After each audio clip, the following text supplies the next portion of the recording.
Orobi menyusup ke kastil Orochi, namun diserang dan tertangkap oleh Oniwa Banshu. Untung saja ia masih bisa melarikan diri.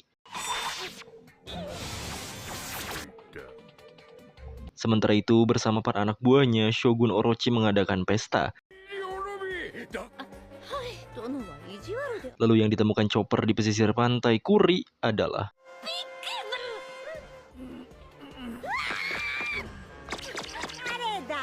Big Mom. Tampak kebingungan. Setelah bangun dari pingsannya, ia tak tahu apa yang sedang ia perbuat di sini.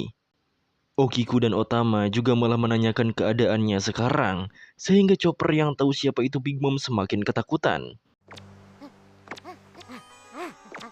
Chopper sangat tahu betul sikap Big Mom, karena ia juga salah satu kru yang ikut ke Whole Cake sebelumnya.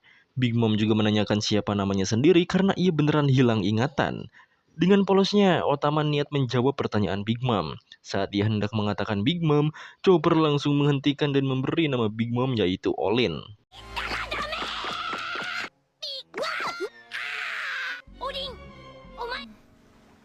Awalnya Big Mom agak sedikit aneh, tapi tampaknya ia malah menyukai nama Olin itu. Maka dari itu, Big Mom berterima kasih pada mereka dan menganggap mereka orang-orang baik yang membantunya. Tak lama, Big Mom juga merasa lapar sekarang, yang mana membuat Chopper semakin panik. Beralih ke kastil Orochi, pesta yang masih berlangsung dan juga obrolan mengenai anggota Sarung Pedang Merah masih berlanjut. Orochi juga mengerti mengapa Kyoshiro langsung melaporkan kasus pada Queen langsung soal anak buahnya yang dihajar oleh penjual soba. Menurutnya, perlakuan itu memang benar karena takut adanya orang luar yang terlibat kekacauan di ibu kota ini. Mumpung banyak tamu undangan dan itu juga bagian dari pasukan mereka, Orochi juga memperingatkannya lagi bahwa tahun ini tepat 20 tahun berlalu sejak eksekusi Kozuki Oden. Toki yang merupakan istrinya memperingatkan balas dendam yang akan terjadi tahun ini yang katanya tekad Oden masih hidup. Mendengar Orochi berbicara hal itu lagi membuat para tamu di sana sudah bosan. Orochi terus mengingatkan mereka soal anak buah Oden yaitu 9 sarung pedang merah atau sering disebut Akazaya. Pemimpin mereka yaitu Kinemon punya otak yang cerdik. Mereka akan kembali ke negeri Wano setelah 20 tahun lamanya. Orochi yakin mereka akan datang untuk memenggal kepalanya. Tentu saja para tamu sudah muak, bahkan mereka sendirilah yang membantai banyak orang yang memiliki hubungan darah dengan Oden. Tapi Orochi masih saja berbicara omong kosong itu dan takut pada klan Kozuki. Orochi masih melanjutkan ucapannya, walau Kaido memang sudah mengalahkan musuh mereka, tapi Yokozuna dan bawahan Jack diserang di Kuri. Penjual soba di ibu kota dan Ronin dari kota menyerang Yakuza. Mungkin saja mereka semua adalah perintah dari Kinemon. Apalagi mengingat kalau mereka tak menemukan jasad dari anaknya Oden yaitu Momonosuke. Jadi kemungkinan klan Kozuki masih belum mati sepenuhnya. Ia yakin bahwa mereka ingin membangkitkan klan Kozuki lagi dan berniat memenggal kepala Kaido. Tapi ucapannya yang serius itu malah dianggap biasa saja oleh para tamu. Mereka masih minum-minum dan tahu kalau Orochi ketakutan atas masa lalu itu.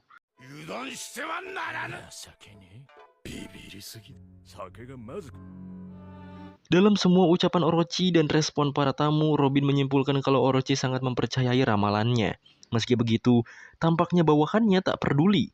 Bukan hanya itu, semua tamu juga menahan tawa mereka karena Orochi serius takut pada hantu yang sudah mereka bantai. Di momen yang sepi itu, tiba-tiba malah ada suara tawa yang cukup keras. Tentunya semua tamu panik karena bisa-bisa Orochi marah. Suara itu berasal dari Otoko yang bekerja sebagai pelayan geisha. Ia langsung dibawa oleh salah satu geisha untuk menjauh dari ruangan pesta.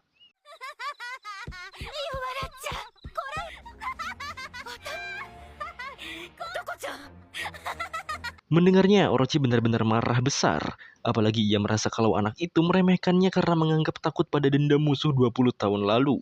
Ia pun menggunakan pedangnya dan menuju Otoko.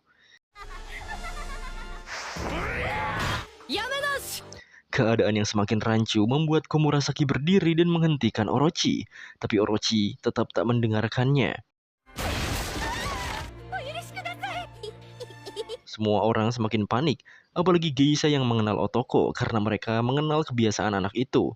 Robin juga berusaha menyelamatkan Otoko, tapi Komurasaki lebih dulu menggampar Orochi.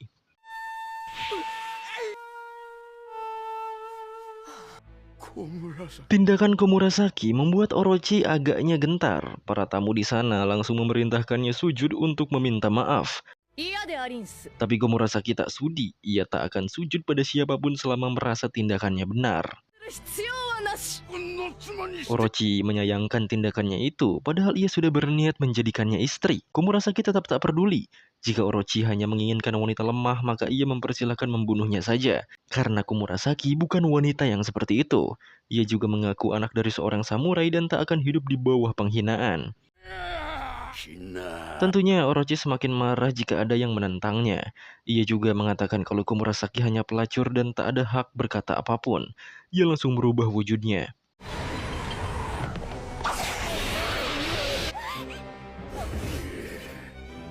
Orochi adalah pemakan buah iblis Hebi-Hebi tipe Zoan legendaris model Yamata no Orochi. Dengan wujud 8 kepalanya, Orochi meminta Komurasaki segera tunduk dan meminta maaf. Tetapi Komurasaki masih enggan. Ia malah mengatakan kalau Orochi harus belajar memaafkan seseorang sebagai seorang pemimpin.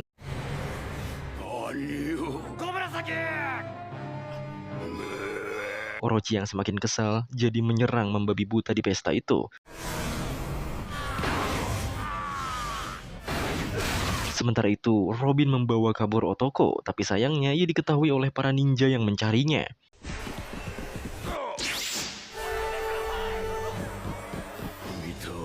Orochi juga sudah siap membunuh sang Oiran. Ia membawa tubuh Komurasaki dengan gigitannya.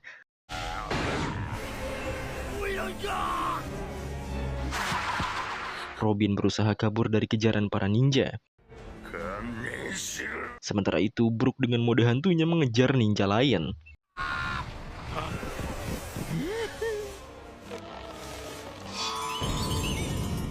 Di momen yang semakin chaos ini, Kyoshiro malah memperkeruh suasana dengan mengatakan kalau saat ini adalah medan pertumpahan darah.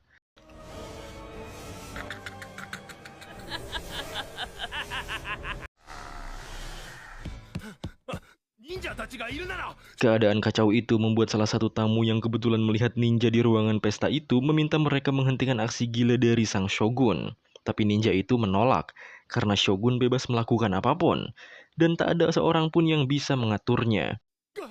Apalagi mereka punya tugas penting, yaitu menangkap seorang penyusup. Penyusupnya adalah seorang geisha dan ia adalah Orobi. Melihat itu, para geisha terkejut, apalagi mereka tak pernah melihat Orobi sebelumnya. Otoko yang menangis meminta Robin menyelamatkan sang Oiran. Tapi boro-boro menyelamatkan Oiran, ia sendiri saja belum tentu bisa menyelamatkan Otoko.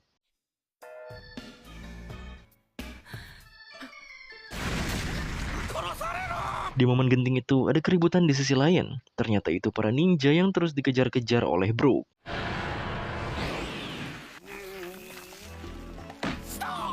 Setelah mereka bergabung dengan pasukan ninja yang mengepung Robin, mereka semua beneran ketakutan ketika Brook yang sebagai hantu menampakkan diri.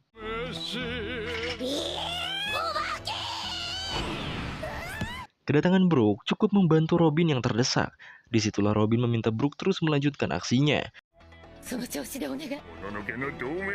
Salah satu ninja yang sadar kalau mereka kerjasama akhirnya berniat melawan. Tapi Robin juga menggunakan kekuatannya.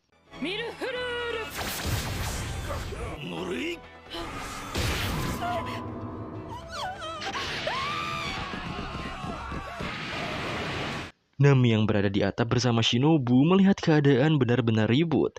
Apalagi ada Robin dan Brook di sana. Saat mereka hendak membantu, Nami malah terkena jeratan dari ninja yang mengetahui keberadaannya. Setelah dibantu Shinobu, ninja yang menyerang mereka ternyata mengenali Shinobu. Dan Shinobu juga kenal dengan ninja bernama Hanzo itu. Hanzo mengatakan kalau Shinobu adalah kunoichi perayu. Dengan daya tariknya, ia dapat mengalahkan para ninja dengan mudah. Tapi di umurnya yang sudah panjang ini, Shinobu sudah menggempal. Makanya ia menunjukkan skillnya yaitu jurus penghancur biji.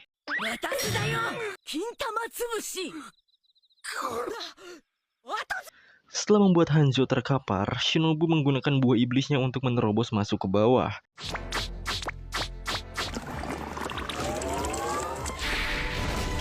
Dengan begitu, kekacauan semakin bertambah berkat kedatangan mereka. Puing-puing atap juga tampaknya menghantam salah satu kepala Orochi, sehingga ia melepas gigitannya pada sang Oiran.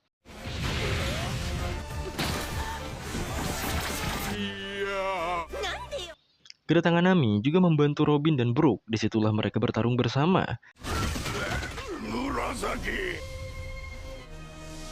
Di saat Orochi kembali bangun dan Komurasaki juga sadar, Kyoshiro berjalan menghadap sang shogun.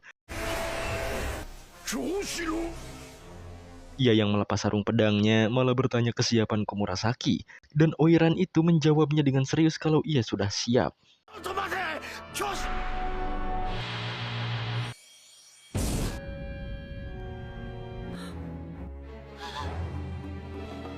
Dan dengan begitu, Kyoshiro langsung menebas Komurasaki. Aksi Kyoshiro yang disaksikan semua orang itu membuat mereka yang melihatnya benar-benar terkejut.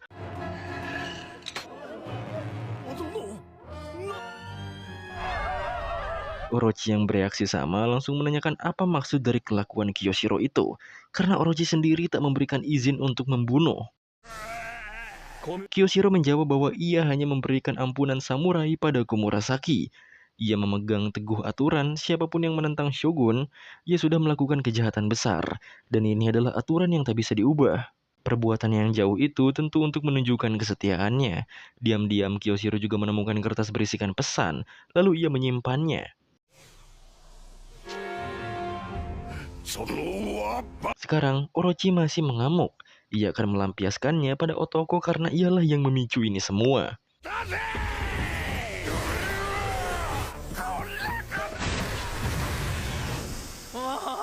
Robin yang terus dikejar Orochi membuat Nami mengeluarkan Zeus di kelimataknya.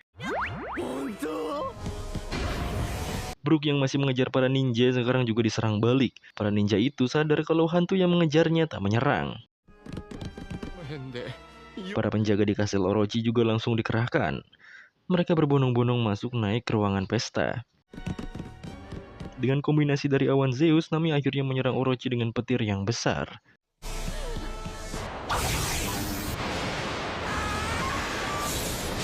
Berkat kerjasama yang baik, Shinobu akhirnya terbang membawa Robin, Nami, dan Otoko. Dengan begitu mereka berhasil lolos. Besok paginya, di penjara Udon, Luffy masih bekerja. Kakek Hiyou juga mendatanginya untuk mengobrol. Di situ si kakek masih menyimpan voucher Dango dan akan menggunakannya dengan bijak. Namun tanpa diketahui ada seseorang yang mengintai pada si kakek dari jauh. Luffy sendiri baru sadar kalau si Kid belum keluar kandangnya. Yang ternyata para penjaga kaget karena tawanan bernama Kid telah melarikan diri. Di saat yang bersamaan, tepatnya di kota Okobore, Chopper dan lainnya membawa Olin ke tempat kedai Otsuru. Ia diberi makan sup kacang merah di sana. Walaupun porsinya beneran kurang, tapi Olin sangat baik dan berterima kasih. Sementara Chopper memberitahu Otama, Momo, dan Kiku kalau Olin adalah Big Mom dan seorang Yonko. Dari obrolan mereka, tampaknya Otama memiliki ide gila, yaitu memanfaatkan hilangnya ingatan Big Mom untuk menyelamatkan Luffy. Momo juga setuju akan hal itu, tapi Chopper benar-benar ketakutan. Dengan begitu, Chopper berusaha berbicara dan mendekatkan diri dengan Big Mom. Big Mom sekarang memang baik hati, tapi Chopper tetap tak bisa baik-baik saja dengannya. Momo dan Otama yang basicnya anak-anak langsung mengajak Olin ke wilayah Udon. Mereka mengatakan kalau petinggi di wilayah Udon juga sangat menyukai sup kacang merah. Chopper juga ikut-ikutan bohongin Big Mom kalau di sana juga ada banyak sup itu. Tentu saja, kalau soal makanan Big Mom bisa menurutinya. Di suatu tempat, Kanjuro yang sedang berkelana menemukan kode dari Shinobu lewat butiran beras, di mana isinya meminta Kanjuro bertemu di sumur kering. Setelah menemukan sumurnya, akhirnya mereka bisa berdiskusi. Shinobu membawa Robin, Brook, dan juga Nami ke wilayah Ringo. Karena itu, Kanjuro yakin pasukan Orochi tak akan mengejar mereka sampai ke tempat ini. Robin juga tak menyangka, sang Oiran bahkan sampai ditebas, dan kata Kanjuro setelah insiden itu ibu kota bunga jadi gempar. Shinobu juga memberitahu kalau yang menebasnya adalah Kyoshiro yang memiliki tampang mengantuk.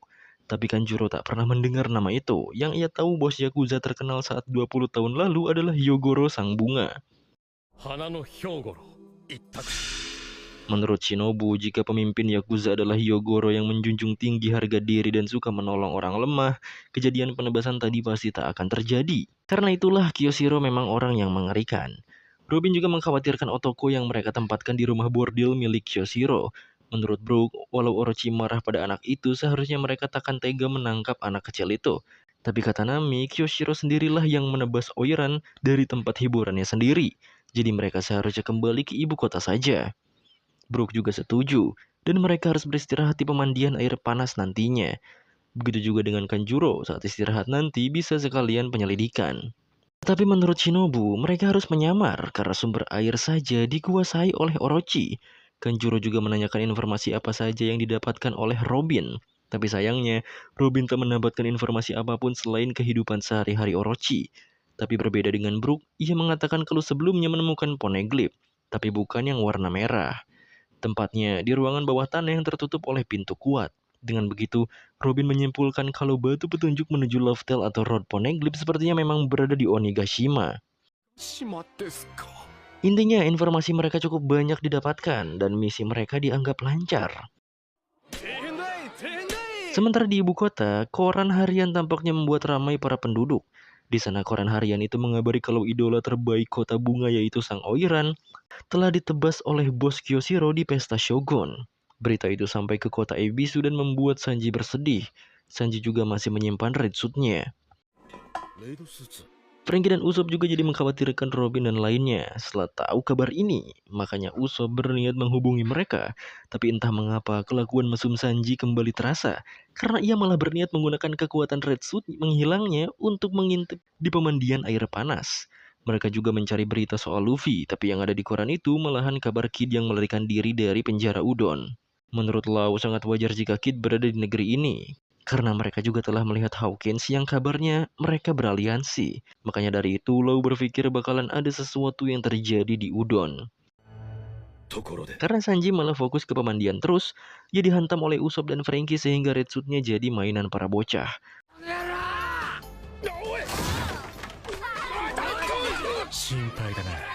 Lau juga mengkhawatirkan Beppo dan krunya yang lain. Ia berharap tak terjadi masalah serius ke depannya. Beralih ke Queen Mama Center, anak-anak Big Mom bingung harus berbuat apa. Karena jika mereka naik ke atas lagi, kemungkinan King masih berada di sana. Kapal mereka yang jatuhnya tak terbalik saja sudah sangat beruntung. Apalagi mereka kebanyakan pengguna buah iblis. Mama mereka juga sepertinya jatuh ke pusaran air besar di atas. Tapi Peros yang memiliki vibrecord mamanya menunjukkan kalau mamanya itu baik-baik saja. Sekarang mereka jadi memikirkan nasib mama mereka. Ada kemungkinan ditangkap bajak laut binatang buas. Menurut sepengetahuan Peros, Mama dan Kaido pernah berteman. Tapi karena mereka sama-sama bergelar Yonko, mereka jadi saling ingin membunuh. Jadi kemungkinan Mama bisa dihajar jika beneran tertangkap. Dengan begitu, Peros sebagai anak pertama akan mengubah nama bajak laut Big Mom menjadi bajak laut Perospero. Ya walaupun adik-adiknya tak setuju karena masih ada katakuri yang secara power jauh di atas Pero. Perdebatan itu dihentikan oleh Smoothie karena ia tahu kalau mama mereka itu di luar nalar manusia, jadi kecil kemungkinan jika beneran mati. Sementara itu Big Mom sendiri sedang bersama tim Chopper naik buaya darat. Hiretsu juga menghubungi Otama dan memarahinya karena membawa Big Mom ke Udon. Tentu saja kelakuan para bocah-bocah ini bikin panik setengah mati, bisa-bisanya berniat memanfaatkan hilang ingatannya Big Mom untuk menyelamatkan Luffy di penjara Udon.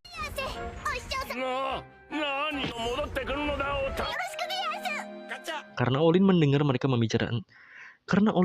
mereka membicarakan soal Big Mom, Olin serasa mengingat sesuatu. Tapi untungnya semua yang ia rasa dan ingat terlupakan oleh laparnya. Chopper juga bingung mengapa topi Big Mom alias Napoleon tak hidup dan terus menutup mata. Pokoknya mereka sekarang menuju Udon dengan obrolan menakutkan Olin dan juga latihan Momo bersama Otama. Parahnya lagi, Momo dan Otama teriak-teriak kata Tsunachi yang mereka nggak tahu artinya. Makanya Kiku melarang mereka mengucapkan kata itu walau si Zoro yang ngajarin. Dikarenakan Olin kelaparan, Kiku membuka peta kasar Wano. Negeri Wano punya 6 wilayah yang masing-masing dipisahkan oleh sungai dan tiap wilayahnya punya iklim yang berbeda. Di paling barat ada wilayah Kuri. Di wilayah ini ada desa Amigasa. Pantai mereka menemukan Olin, terus ada kota Bakura, kota Okobore di mana Otsuru tinggal, dan juga markas Shutenmaru yaitu Gunung Atama. Mereka akan menuju wilayah Udon dan mengarah ke timur. Tujuan mereka ke sana adalah penjara tambang. Selain itu ada wilayah Kibi yang diisi gurun. Lalu di tengah wilayah negeri Wano, ada Gunung Fuji dan kakinya ada ibu kota bunga. Megahnya ibu kota berkat hasil pengorbanan rakyat jelata di kota Ebisu yang terletak di sisi terpencil wilayah itu. Di wilayah paling timur, ada wilayah bersalju yaitu Ringo. Di sana ada pemakaman utara. Kanjuro Shinobu dan rekannya yang lain berada di sana sekarang. Di bawahnya ada wilayah Hakumai yang diisi banyak pelabuhan. Dan terakhir, yang wilayahnya agak terpisah dari pulau utama adalah Onigashima, tempat yang akan mereka serang. Sekarang beralih ke penjara tambang di Udon. Para tahanan termasuk Kakehyo terus bekerja semampu mereka. Berbeda dengan Luffy yang ngangkat palu besar sendirian. Katanya palu itu tak bisa diangkat satu orang saja. Tujuan Luffy pakai palu besar itu juga untuk membantu pekerjaan si kakek. Luffy juga mengungkapkan kalau pekerjaan ini ia jadikan ajang latihan karena harus terus bertambah kuat. Kakehyo yang jadi semangat berkat Luffy malah terjatuh begitu saja. Makanya Luffy langsung menghampiri dan memberikan banyak voucher dango agar si kakek makan dulu sebelum bekerja. Si kakek benar-benar berterima kasih pada Luffy sampai tak tahu harus berkata apa. Tak lama datanglah seseorang pada Luffy. Ia adalah seorang gifter bernama Alpacaman. Alpaka tampaknya menanyakan soal Kid pada Luffy. Di sisi lain, kakek Hyo benar-benar bersyukur bisa makan. Ia merasa sangat berhutang budi pada Luffy. Maka dari itu ia tak akan menyia-nyiakan pemberian Luffy dan harus memakan dango itu.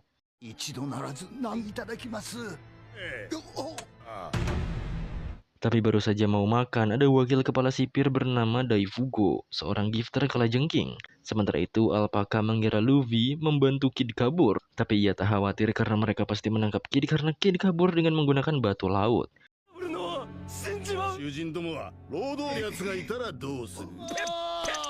Luffy dikejutkan dengan kakek Hyo yang malah dihajar oleh Daifugo. Alasan Daifugo menghajar si kakek karena ia makan dango yang bukan miliknya. Maksudnya jika voucher yang ditukarkan bukan hasil kerjanya, maka tak valid dan tak adil bagi pekerja lain. Kakek Hyo tetap berusaha mendapatkan dangonya yang sudah terjatuh itu. Mau bagaimanapun ia harus memakan dango pemberian dari Luffy.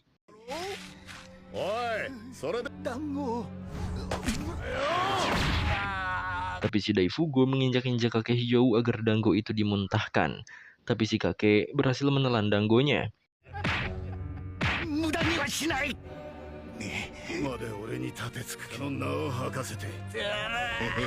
Luffy yang melihatnya benar-benar marah. Ia berjalan ke arah keramaian itu.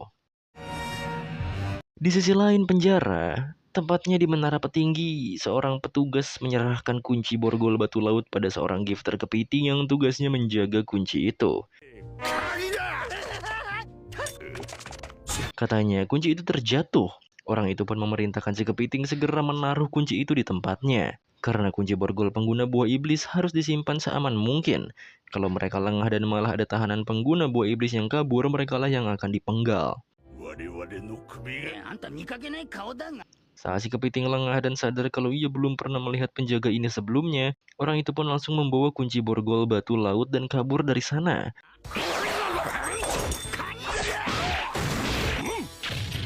Setelah mendapatkan kuncinya, ternyata ia adalah Raizo, dan sekarang ia menghajar para penjaga itu, apalagi si kepiting cuma berjalan menyamping tak menyerangnya.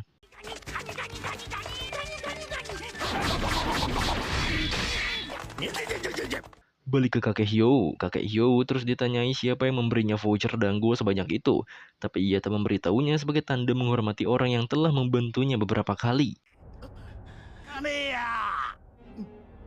Kakek Hyo juga menangis. Ia meminta segera dibunuh saja agar segera bertemu dengan seseorang di alam sana. Kakek Hyo juga mengakui namanya adalah Hyogoro si bunga. Dan merasa bahagia karena hari ini bisa merasakan makan lagi setelah sekian lama. Ia menyebutkan kalau Wano adalah negeri para samurai. Sejak dulu ada banyak pria-pria hebat seperti itu. Tapi mereka yang menginvasi negara ini membunuh pria-pria tersebut. Karena kakek Hyo meminta segera dibunuh, Daifugo langsung siap membunuhnya, tapi Luffy langsung menerjang Daifugo.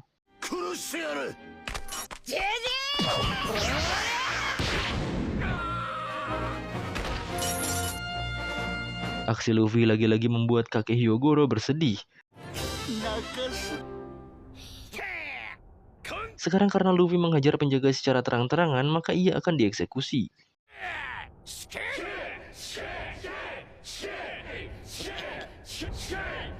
Di menara petinggi penjara, Solitaire, seorang gifter monyet yang menjabat sebagai wakil sipir, dilaporkan si kepiting kalau kunci borgolnya ada yang mencuri. Maka dari itu, Solitaire segera mengerahkan para bawahannya untuk mencari si penyusup. Sementara itu, Raizo terus mencari jalan keluar dan menghajar para penjaga yang mengejarnya.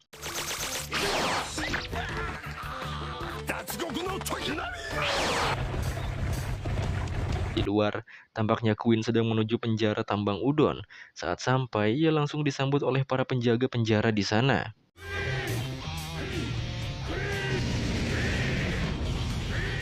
Sedangkan Luffy diteriaki oleh para penjaga untuk segera dieksekusi. Keramaian itu juga terdengar sampai keluar di mana Queen hendak masuk penjara tambang ini. Para tahanan lain yang menyayangkan aksi Luffy juga bersedih, karena hari ini bisa jadi hari terakhir bagi mereka berdua. Luffy masih menenangkan kakek Hyo karena ini bukanlah akhir dari mereka. Mereka juga dikepung para penjaga. Walau dengan batu laut yang masih mengikat lengannya, Luffy menantang mereka maju saja untuk mengeksekusi dirinya.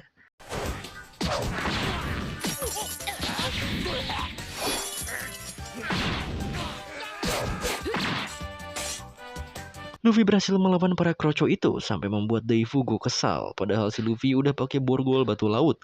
Petugas lain juga menegaskan kalau borgol itu memang menekan kekuatan buah iblisnya, tapi masih diberi kelonggaran agar para tahanan bisa bergerak dan bekerja.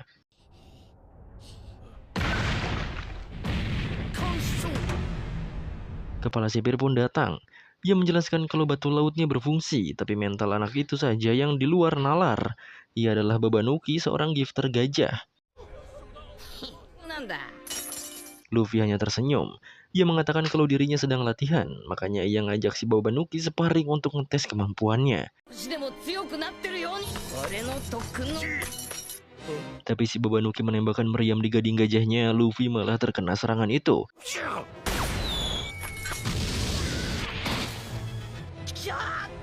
Babanuki akhirnya diberitahu kalau Queen telah sampai di penjara mereka. Sementara itu Queen malah sedang melihat foto Komurasaki yang cantik. Ia juga tampaknya menyukai oiran itu. Babanuki juga memilih pergi untuk menyambut Queen, dan Luffy mengeluh karena tak bisa menggunakan haki. Setelah memandangi foto Komurasaki, ia pun akan melakukan pertunjukan di penjara itu. Sedangkan bawahannya bingung bagaimana menjelaskan pada Queen kalau Komurasaki sudah tewas. Dengan begitu, Queen akhirnya perform nggak jelas di sana.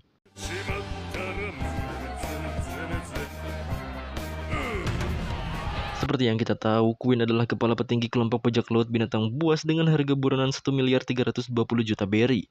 Luffy juga diam-diam menggendong kakek Hyo untuk segera kabur dari sana. Setelah selesai, Queen meminta Babanuki menyebutkan masalah-masalah yang ia alami. Yang ketiga adalah kaburnya Eustace Kid. Yang kedua, kunci borgol batu laut telah dicuri. Yang pertama, Luffy sedang melarikan diri.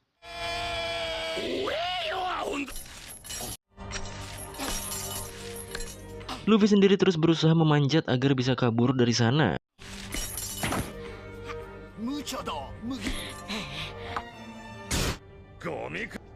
Nah, dan Queen langsung memerintahkan semua bawahannya mengejar Luffy yang dari jauh saja kelihatan lagi manjat tembok tinggi di sana.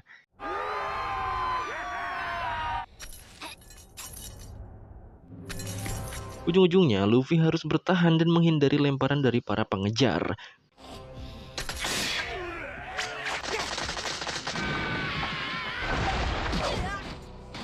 Mereka berdua malah jatuh kembali ke tempat awal, dan Babanuki langsung menembak mereka dengan kemampuan yang serupa.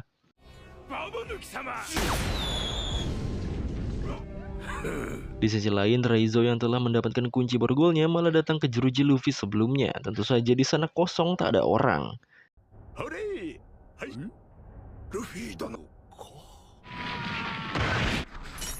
Sedangkan Luffy dan kakek Hyo terjatuh ke dasar. Mereka juga dikepung, tak bisa kemana-mana.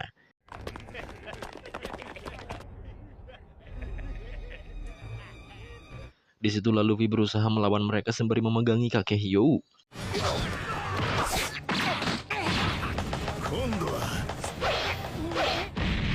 Karena serangan Babanuki cukup memberikan damage, ia pun melakukannya lagi pada mereka.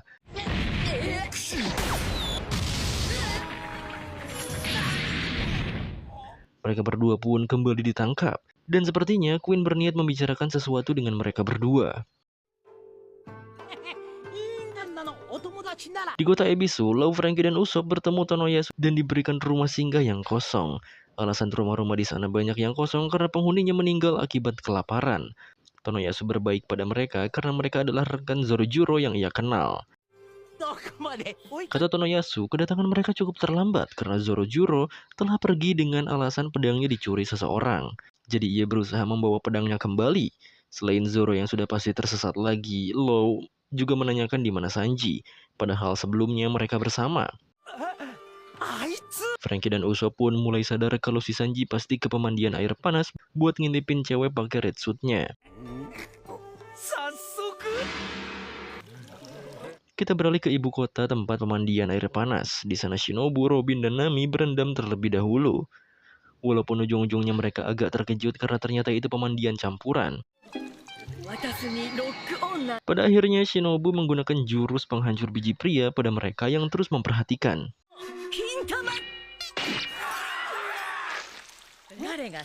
Setelah mengurus orang-orang itu, Shinobu mengajak Robin dan Nami untuk menggosok tubuhnya oleh Sansuke. Sansuke adalah seekor gurita yang tugasnya menggosok punggung di pemandian. Saat mereka hendak menggosok tubuh mereka, di sisi lain terdengar obrolan tukang kayu yang membicarakan soal Kyoshiro, si Yakuza yang menebas Oiran. Sebagai orang yang cukup berumur, tukang kayu itu memberitahu anak buahnya kalau Yakuza di negeri Wano itu seharusnya berpihak pada rakyat jelata. Tidak seperti sekarang, dulu di masa lalu ada bos Yakuza yang sangat disegani bernama Hyogoro Sang Bunga. Mendengarnya, Robin jadi teringat ucapan Kanjuro soal Hyogoro Sang Bunga itu. Kehebatan Hyogoro juga diakui oleh Shinobu karena jika orang itu masih ada, ia bisa menyatukan semua samurai sekaligus. Mereka yang sekarang tak akan mampu mengumpulkan pasukan sebanyak 5.000 dalam seminggu. Paling maksimal pun hanya 500 orang saja. Tapi beda dengan Hyogoro. Menurut Shinobu, 20 tahun lalu beliau adalah wajah dunia bawah negeri Wano. Beliaulah yang mengawasi seluruh aktivitas dunia bawah ibu kota bunga. Beliau bahkan dipercaya 5 bos Yakuza dari wilayah lain. Ia juga sangat baik pada rakyat biasa, punya kekuatan dan disegani banyak orang. Bahkan Oden pun mengaguminya sejak kecil. Berdasarkan rumor yang beredar, Hyogoro menolak untuk tunduk pada keluarga Kurozumi dan akhirnya dieksekusi Orochi. Sebaliknya, Fukurokuju yang memimpin Oniwa Banshu yang mendukung klan Kozuki malah tunduk pada Orochi. Dulu, Shinobu juga bawahannya, tapi karena tak setuju makanya ia lari, dan sejak saat itu Shinobu jadi musuh mereka.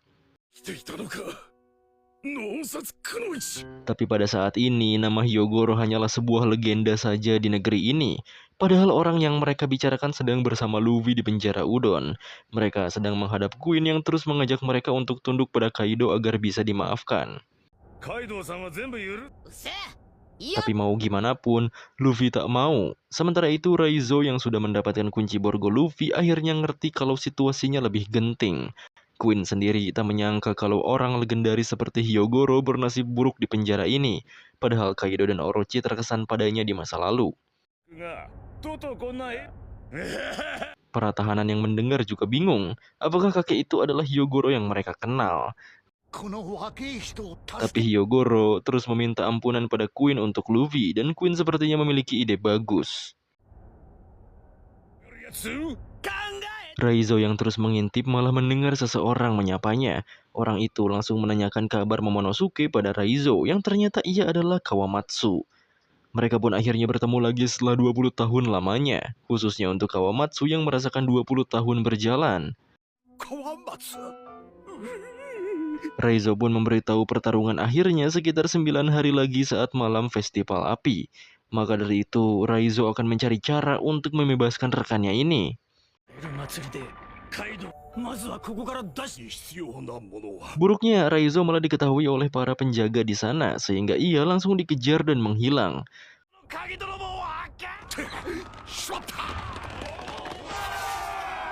Queen meremehkan masalah si pencuri kunci, ia lebih fokus pada idenya sekarang.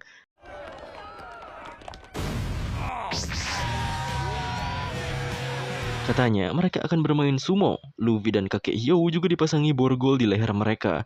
Queen juga memberi contoh saat ia mengalungkan benda dan melemparnya keluar ring. Benda itu pun langsung memotong lehernya seketika.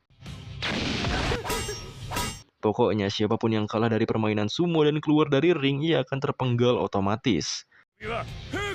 Yang harus Luffy lakukan hanyalah memenangkan pertandingannya, jadi percuma mau membuka borgol itu pun.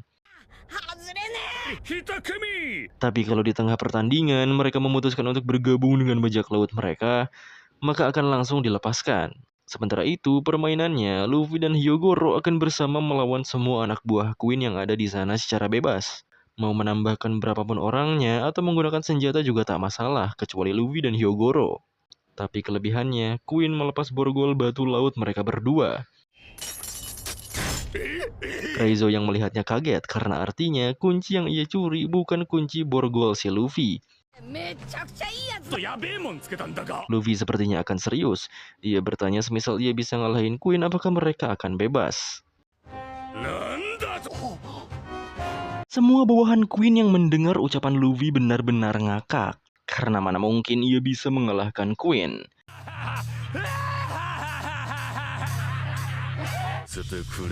Anak buah Queen akhirnya berdatangan dan siap untuk naik ke atas ring.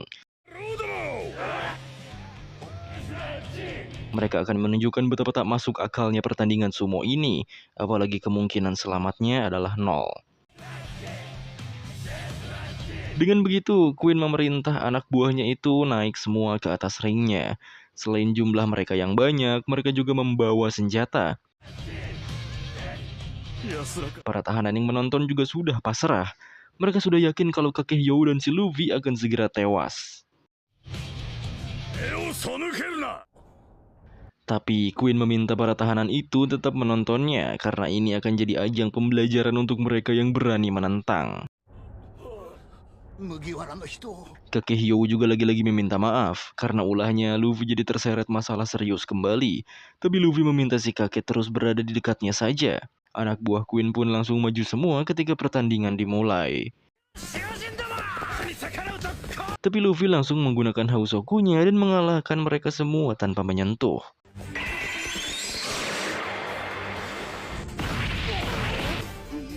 Setelah itu Luffy meminta lawan selanjutnya karena lawan Kroco ini tak bisa membuatnya pemanasan. Tentu saja aksi itu mengejutkan semua orang, mulai dari tahanan dan para penjaga. Sampai Queen yang baru menyadari kalau anak ini punya Hausoku.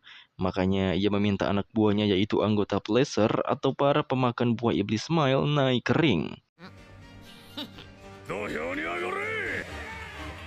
Kawamatsu yang menonton acara itu di dalam sel benar-benar tak menduga kalau setelah kedatangan si Luffy Taro ini, penjara jadi ribut terus. Tapi yang jelas ia berharap Luffy tak membiarkan bos Hyogoro mati di sana. Di pemandian air panas, Nami dan lainnya telah selesai dan berniat ke lantai atas untuk ngeteh. Tapi Drake dan Hawkins tampaknya menggerebek pemandian air panas itu. Alasan mereka menggerebek pemandian air panasnya dikarenakan orang-orangnya telanjang semua. Hawkins juga meminta Drake ikut masuk ke sana, tapi ia mau menunggu di luar saja dengan alasan targetnya hanyalah si Osoba Mask. Nami dan lainnya panik. Mereka bingung harus berbuat apa karena memang target Hawkins dan Drake adalah mereka. Tapi Shinobu meminta mereka berlindung di balik tubuhnya dulu. Hawkins kembali masuk. Ia mengatakan pada mereka untuk berbaris dan keluar dari kolam. Yang mereka cari hanyalah orang-orang yang memiliki tato bulan sabit di kakinya. Tentu saja ini mengejutkan Shinobu juga. Bagaimana mereka bisa tahu informasi rahasia tersebut? Pemeriksaan pun dimulai. Saat itu, Hawkins melihat wanita gendut yang sepertinya menyembunyikan seseorang di belakangnya. Nami akhirnya berniat keluar, dan di sana Robin juga akan membantu jika terjadi sesuatu buruk. Saat keluar, Hawkins sadar bahwa itu Nami. Tapi Nami menggunakan senjata pamungkasnya, yaitu pura-pura tak sengaja melepas handuk yang menutupi tubuhnya itu.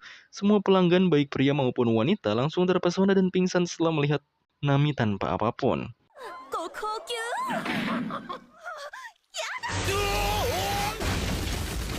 Dan ternyata sedari tadi si Sanji ada di sana buat ngintip pakai red suit-nya.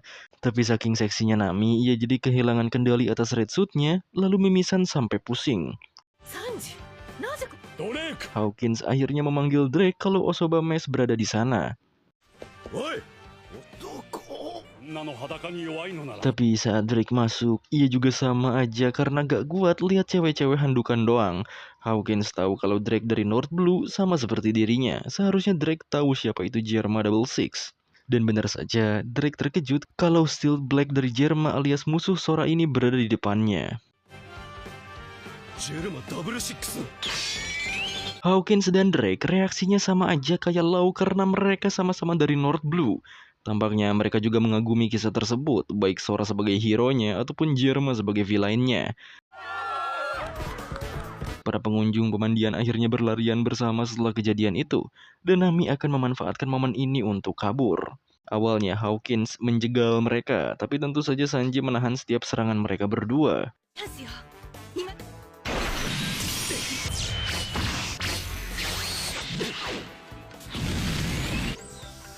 Pokoknya tiap Sanji ngejurus kayak terbang, bergerak cepat dan segala macam, Hawkins dan juga Drake benar-benar terkejut dan tahu jurus-jurus itu. Sanji pun akhirnya membawa 3 rekannya itu terbang ke angkasa untuk kabur dari pertarungan.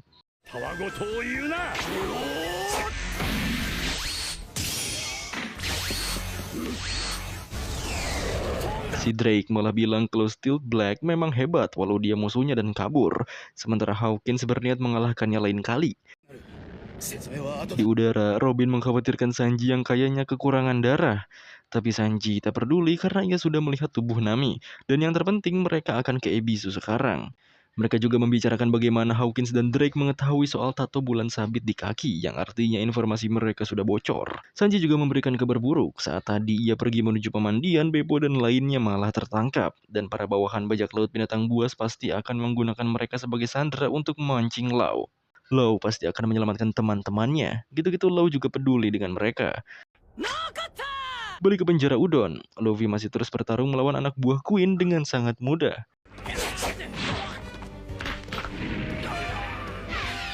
Karena sebelumnya ia terbiasa dengan borgol batu laut, Luffy merasakan tubuhnya sangat ringan. Lawannya juga berniat mengalahkan si kakek dulu, tapi Luffy cuma ngepakin tangannya doang bisa buat mereka kalah. Kakek Hyo merasa tak enak pada Luffy. Ia meminta Luffy membiarkan saja dirinya karena sudah tak bisa apa-apa lagi. Tapi Luffy ternyata merasa ada yang kurang. Bahkan setiap serangan yang ia lancarkan kuat itu, Luffy masih memikirkan sesuatu.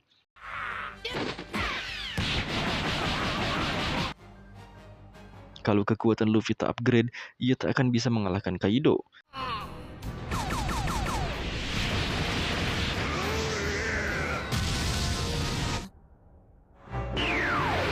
Luffy juga mengingat latihannya dengan Rayleigh dan tampaknya ia ingat dengan suatu teknik.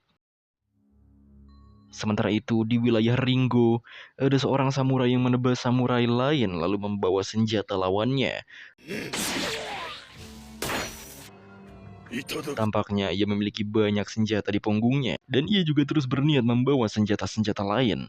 Tak lama di hadapannya ada Zoro. Zoro tahu kalau orang itulah yang mencuri pedangnya, tapi orang itu menolak dan katanya sudah mengembalikan pedang Susui ke tempat seharusnya. Pedang itu milik samurai legendaris negeri Wano dan harta karun negara yang dicuri dari kuburan Ryuma. Walau tahu sejarahnya, Zoro akan tetap melawan dan membawa pedang Susuinya. Kebetulan pasukannya butuh amunisi, ia juga berniat membawa semua senjata dari orang itu. Ia juga mengakui kalau dirinya adalah seorang bajak laut.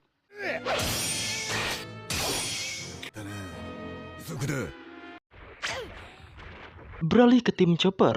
Di sana, Olin terus merasa kelaparan. Katanya ia juga ingin memakan sup kacang merah lagi. Mereka juga belum sampai ke udon. Otama akhirnya menenangkan Olin yang kelaparan itu. Setelah mereka sampai di udon nanti dan menyelamatkan Luffy, mereka akan makan sup kacang merahnya atau disebut Oshiruko. Karena Oshiruko adalah makanan pertama sebagai hadiah di hari ulang tahun Otama, ia bisa merasakan kenikmatannya. Makanya ia berhasil menenangkan kelaparan Olin dengan membicarakan Oshiruko. Kiku juga bisik-bisik dengan Chopper, karena setelah Otama membicarakan makanan dengan Olin, Olin terlihat sangat bersemangat. Makanya Chopper ketakutan karena jika di udon tak ada makanan Oshiruko, maka Big Mom bisa-bisa mendapatkan ingatannya kembali. Di penjara udon, kebetulan Queen sedang memakan Oshiruko, sementara Luffy sendiri terus melatih teknik Busho Haki-nya.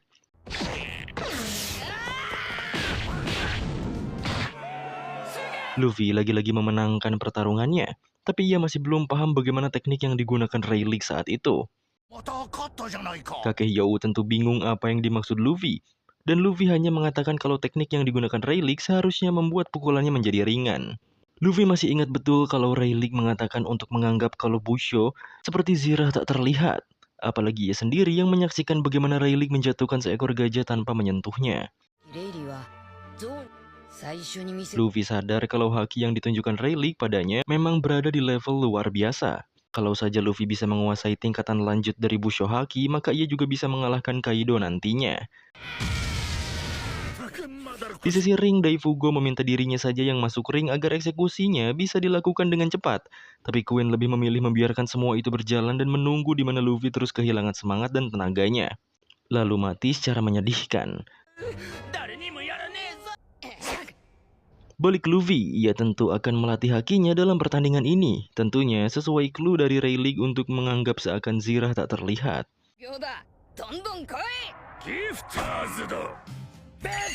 Queen akhirnya menurunkan para gifter. Yang pertama adalah Batman dan yang kedua adalah Gazelman. Walau begitu, Luffy tetap bersemangat untuk mengasah kemampuannya. Pada akhirnya pertarungan mereka pun dimulai. Saat ada momentum, Luffy kembali mencoba Busho-nya kembali.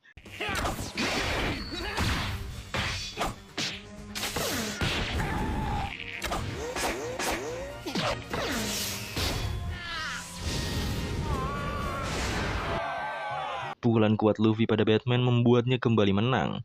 Tapi Luffy masih belum mendapatkan kemampuannya karena tinju-tinju sebelumnya adalah tinju biasa.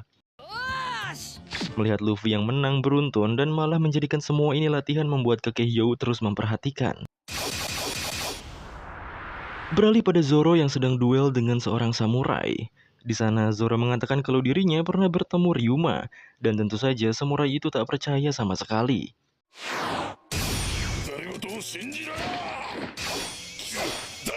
Sambil beradu pedang, samurai itu juga menjelaskan kalau Ryuma adalah pendekar pedang hebat yang mampu menebas apapun yang menghadangnya. Pedang Susui milik Ryuma adalah harta karun negeri Wano. Dahulu, saat negeri Wano disebut negeri emas oleh negeri lain, bajak laut di seluruh dunia menginginkan emas. Para bangsawan ingin menguasai negeri emas ini. Dan sosok yang menunjukkan kehebatannya pada mereka semua adalah Ryuma itu sendiri. Ada begitu banyak legenda tentang sang pendekar pedang Ryuma. Salah satu legendanya menebas naga yang muncul dari langit. Ryuma pun wafat dan diberi gelar Dewa Pedang. Ia dimakamkan bersama dengan pedang Meito Susui-nya. Walau sudah mengerti, tapi bagi Zoro itu semua tak ada hubungan dengannya. Ia tetap akan mengambil kembali pedang itu karena Zoro tak bisa tenang kalau nggak megang 3 pedang. Samurai itu pun jadi salah menilai Zoro. Ia menjelaskan kalau Susui adalah pedang hitam. Dengan kata lain, pedang yang ditempa oleh Ryuma dalam pertarungan.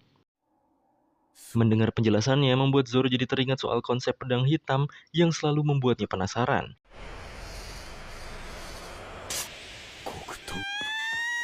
Tak lama ada seorang wanita yang meminta pertolongan dan si samurai memanfaatkan kelengahan Zoro. Tampaknya seorang wanita itu berlari sembari menggendong Otoko dan katanya sedang dikejar oleh seseorang. Melihat lengan wanita itu berdarah, Zoro mulai serius pada mereka. Dan dari belakang si wanita itu terlihat seseorang mengejarnya. Saat menahan serangannya, Zoro juga menahan serangan mendadak dari si samurai sebelumnya. Orang yang membawa dua sabit itu pun tertawa dan mengenali Zoro Juro. Orang itu juga seorang buronan ibu kota dan ialah si Kamazou sang pembantai. Tujuan Kamazou mengincar mereka adalah nyawa si Otoko yang terus tertawa itu. Wanita itu juga memberitahu kalau Kamazou adalah buronan yang suka membantai penduduk di jalanan. Tapi sebenarnya ia adalah kaki tangan Orochi, karena tak ada selain dia yang mengincar nyawa anak-anak seperti Otoko. Karena wanita itu meminta bantuan Zoro, Zoro berniat membantunya karena tak ingin melihat seorang wanita dan anak-anak mati di depan matanya. Wanita itu juga siap memberikan apapun asal dibantu sekarang, tapi Zoro hanya meminta sake dan makanan untuk feedbacknya. Dengan begitu, Kamazou dan Zoro saling berhadapan di sini.